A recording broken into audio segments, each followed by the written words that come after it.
Assalamualaikum warahmatullahi wabarakatuh. Salam sejahtera bagi kita semua. Perkenalkan, nama saya Cecilia Cindy Prasetyani, NPM 201400014, mahasiswi semester 3 STKIP PGRI Bandar Lampung, program studi pendidikan sejarah. Di sini saya akan membahas mengenai kebudayaan suku Betawi untuk menyelesaikan tugas mata kuliah Sejarah Kebudayaan Indonesia dengan dosen pengampu Ibu Yustiani SPD MPD. Yang pertama, suku Betawi.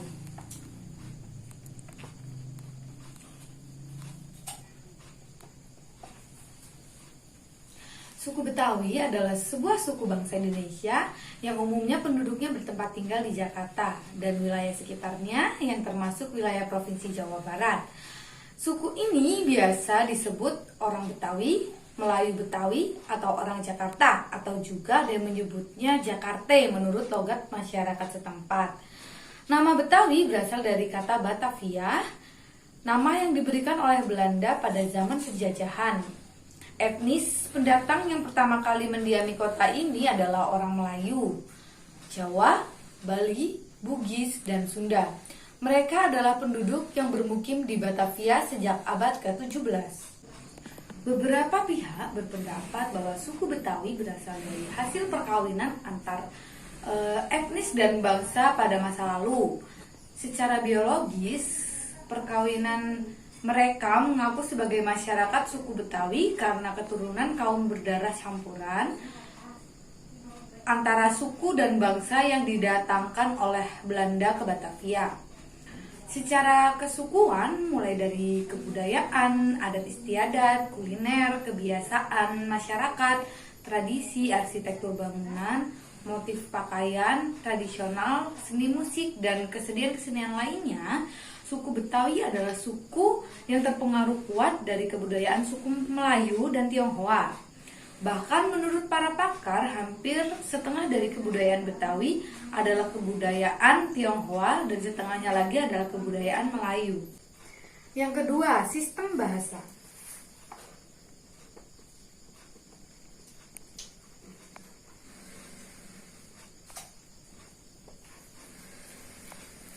Bahasa Betawi adalah bahasa Kreol. Bahasa yang didasarkan pada bahasa Melayu pasar yang ditambah dengan unsur-unsur bahasa Sunda, bahasa Bali, bahasa dari Cina Selatan, bahasa Arab, serta bahasa dari Eropa, terutama bahasa Belanda dan bahasa Portugis. Bahasa ini awalnya dipakai oleh kalangan warga menengah ke bawah pada masa awal perkembangan Jakarta.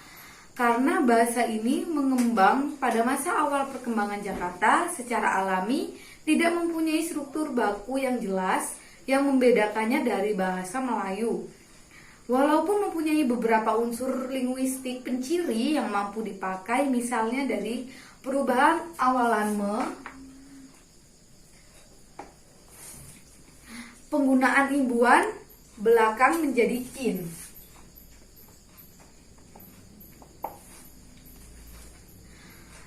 Yaitu pengaruh dari bahasa Bali, serta peralihan bunyi A terbuka jika di bahasa Betawi menjadi dibaca E.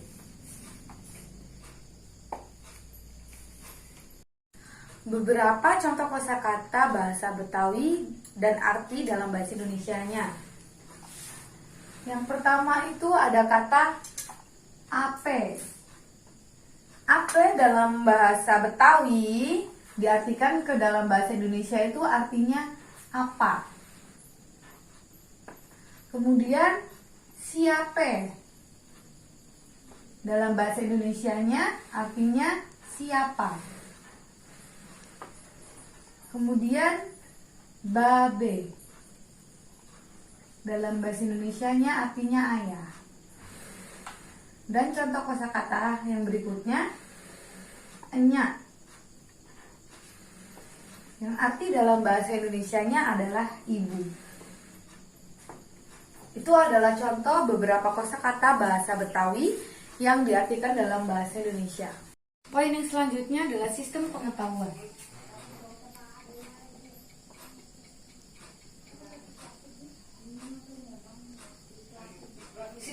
pengetahuan ini berisi upacara adat Betawi.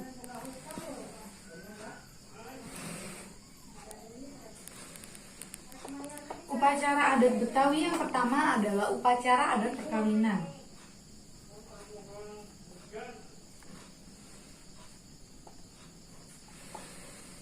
Upacara adat perkawinan dalam adat Betawi sebelum terlaksananya perkawinan adalah dengan mengenalkan langsung pemuda-pemudi. Jika sudah dirasa cocok, maka orang tua pemuda akan datang menemui orang tua si gadis. Apabila dirasa cocok, ia akan menentukan hari untuk di mana ia melakukan seserahan untuk memberikan uang belanja untuk kelangsungan kebutuhan pernikahan. Yang kedua ada upacara adat palang pintu perkawinan. Palang pintu perkawinan.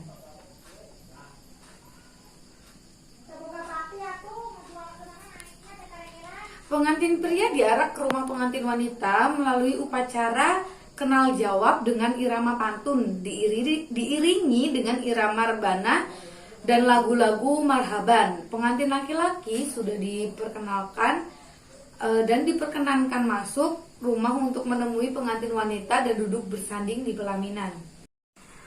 Upacara adat yang selanjutnya adalah upacara masa kehamilan.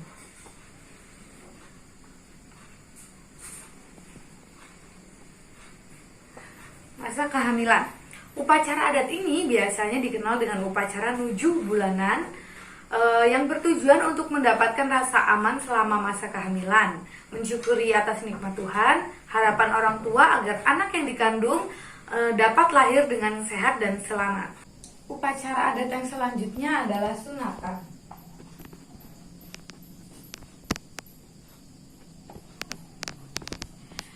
Menurut adat suku Betawi, anak laki-laki yang sudah beranjak dewasa wajib disunat alat kelaminnya. Anak yang disunat disebut dengan pengantin sunat. Upacara ini terbagi menjadi 3 bagian. Yang pertama itu mengarah pengantin sunat mengelilingi kampung secara ditunda dengan iringan rebana atau pencaksilat. Yang kedua itu adalah menyunat atau proses sunat dengan bantuan dukun sunat yang disebut bengkong. Dan yang ketiga adalah selamatan atau hiburan kesenian rakyat yang dapat dilakukan apabila keluarga pengantin sunat ini dirasa keluarga yang mampu. Upacara adat yang selanjutnya adalah upacara sero. Upacara sero ini merupakan tradisi bagi orang yang ingin membuat sero atau alat penangkap ikan agar dapat dipakai untuk menangkap ikan dengan hasil yang melimpah dan membawa rezeki yang cukup bagi nelayan. Yang selanjutnya adalah upacara melepas perahu baru. Melepas perahu baru. Upacara ini bertujuan untuk meminta doa agar perahu yang baru dibuat dapat digunakan dengan kuat dan awet. Juga dapat membawa rezeki dan tidak diganggu oleh makhluk-makhluk jahat yang ada di laut. Poin yang selanjutnya adalah sistem kemasyarakatan.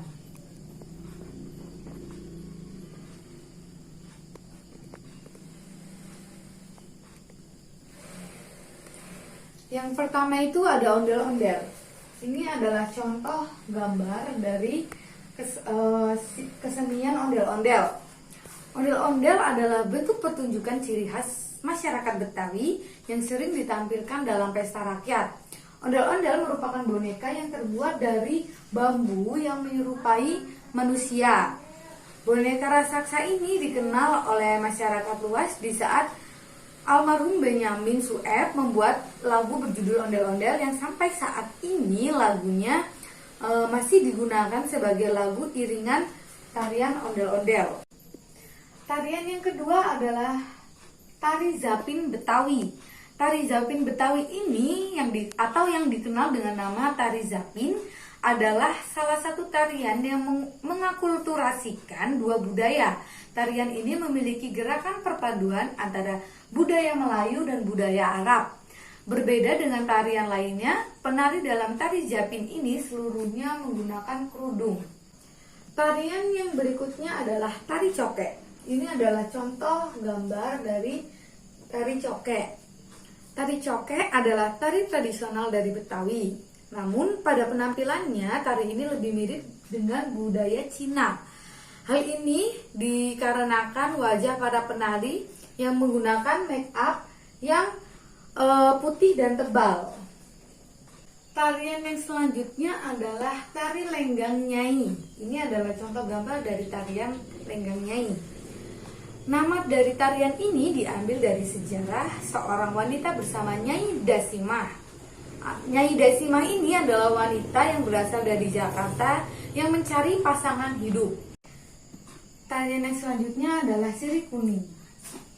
Tari sirih kuning ini adalah tarian yang digunakan dalam upacara pernikahan adat orang Betawi. Dinamakan sirih karena pada tarian ini digunakan sirih dari berwarna kuning. Sirih ini diberikan kepada kedua calon pengantin. Gerakan dalam tari sirih kuning ini merupakan gerakan kombinasi dari tari coke. Selanjutnya, tari topeng Betawi.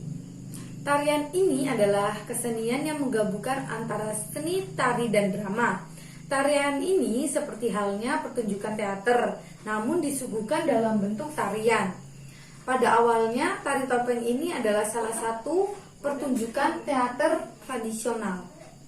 Yang selanjutnya adalah rumah adat.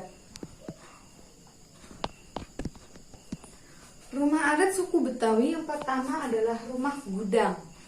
Rumah gudang ini merupakan rumah adat Betawi yang memiliki bentuk segi empat memanjang dari depan ke belakang. Atap rumahnya biasa berbentuk pelana yang terdiri dari rangkaian kuda-kuda. Yang selanjutnya ada rumah joglo. Rumah joglo yang menurut adat Betawi ini mendapat pengaruh kuat dari arsitektur bangunan kebudayaan Jawa. Namun tetap ada perbedaannya. Jika rumah joglo di Jawa memiliki sistem struktur temu gelang atau paying, sementara rumah joglo adat Betawi menggunakan kuda-kuda. Rumah adat yang selanjutnya ada rumah kebaya. Rumah kebaya ini adalah rumah umum orang Betawi. Rumah adat ini adalah rumah adat Betawi yang memiliki ciri khas utama yaitu bentuk atap menyerupai pelana yang dilipat, tetapi tidak penuh seperti potongan rumah gudang. Yang selanjutnya ada rumah panggung. Rumah panggung adalah rumah tradisional Jakarta yang berkolong tinggi. Rumah ini dikenal dengan rumah panggung Betawi. Atap rumah ini bisa berbentuk payung atau bapang, joglo, dan lainnya. Poin yang selanjutnya adalah pakaian adat.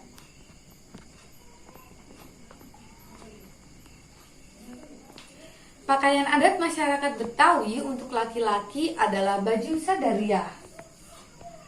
Baju sadariah dan baju ujung serong. Baju tersebut dilengkapi dengan celana komprang yang biasanya berwarna hitam dan sarung yang digulung dan diikatkan di pinggang dengan sabuk berwarna hijau.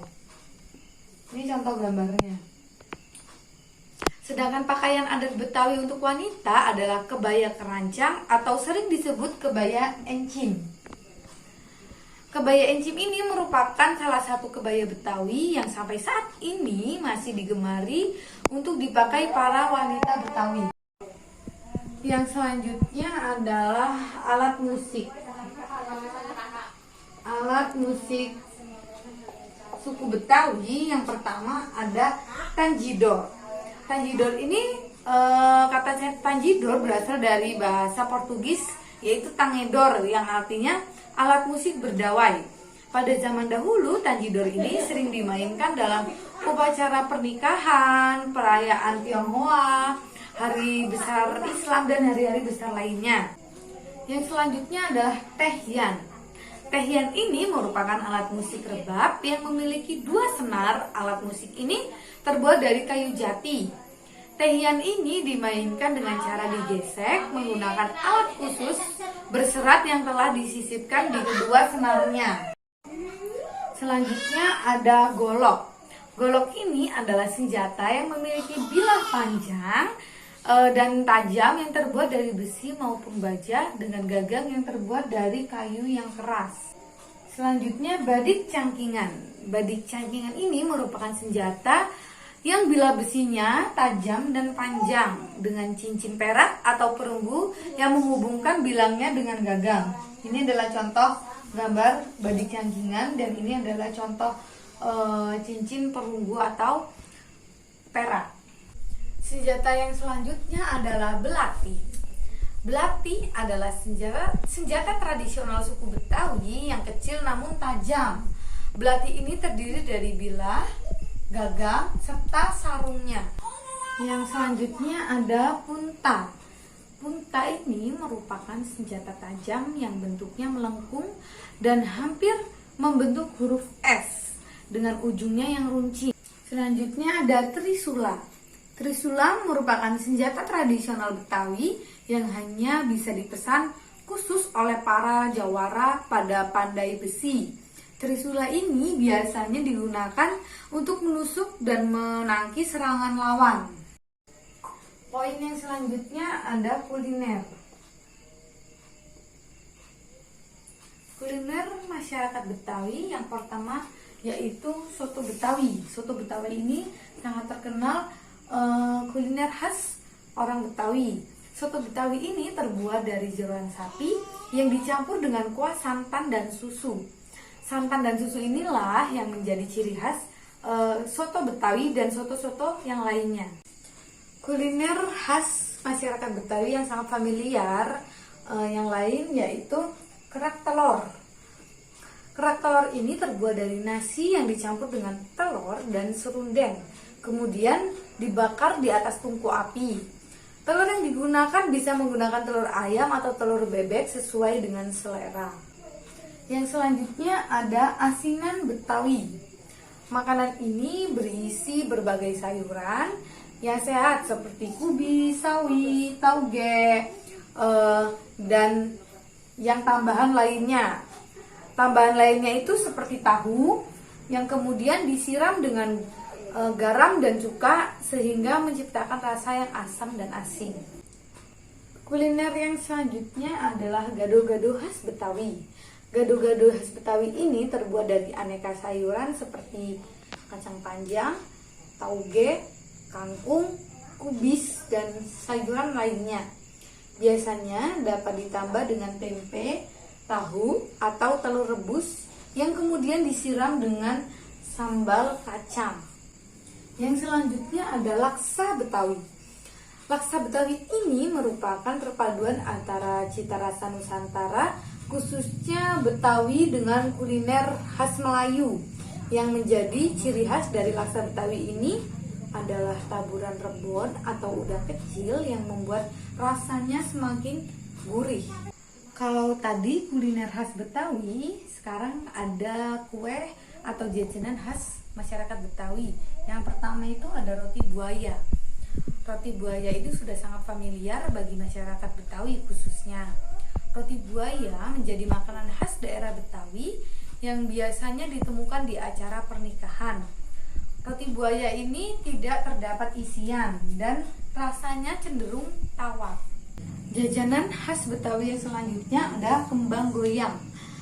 Kue kering ini berasal dari bahan tepung beras dan santan. Kemudian dicetak menggunakan cetakan khusus yang berbentuk seperti bunga yang terbuat dari besi. Cetakan ini nantinya dicelupkan ke dalam adonan kue, kemudian dimasukkan ke dalam minyak yang panas sembari digoyang-goyang sampai adonan yang menempel di besi terlepas dengan sendirinya dari cetakan. Yang selanjutnya ada kue rangi. Kue rangi ini kue yang terbuat dari tepung, kelapa parut, dan santan. Kemudian dipanggang sampai matang dan disiram saus manis yang terbuat dari gula merah. Selanjutnya yang terakhir ada dodol Betawi. Dodol Betawi ini terdapat berbagai aneka rasa, mulai dari rasa ketan hitam, ketan putih, hingga rasa durian. Warna dodol Betawi adalah hitam kecoklatan. Biasanya makanan ini sering diburu untuk oleh-oleh ciri khas dari Betawi. Poin yang selanjutnya adalah sistem ekonomi.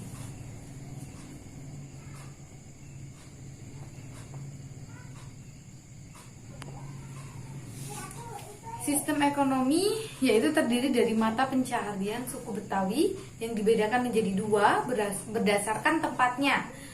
Yang pertama, mereka yang berada di tengah-tengah kota biasanya mereka tinggal berpencarian sebagai pedagang, pegawai pemerintah, pegawai swasta, buruh, tukang seperti membuat mebel dan yang lain. Sedangkan mereka yang tinggal di daerah pinggiran hidup sebagai petani, petani sawah, petani buah-buahan, pedagang kecil, memelihara ikan. Dan saat ini antara mereka banyak juga yang sudah menjadi buruh pabrik, guru, dan yang lainnya. Dan sistem yang terakhir ada sistem kepercayaan.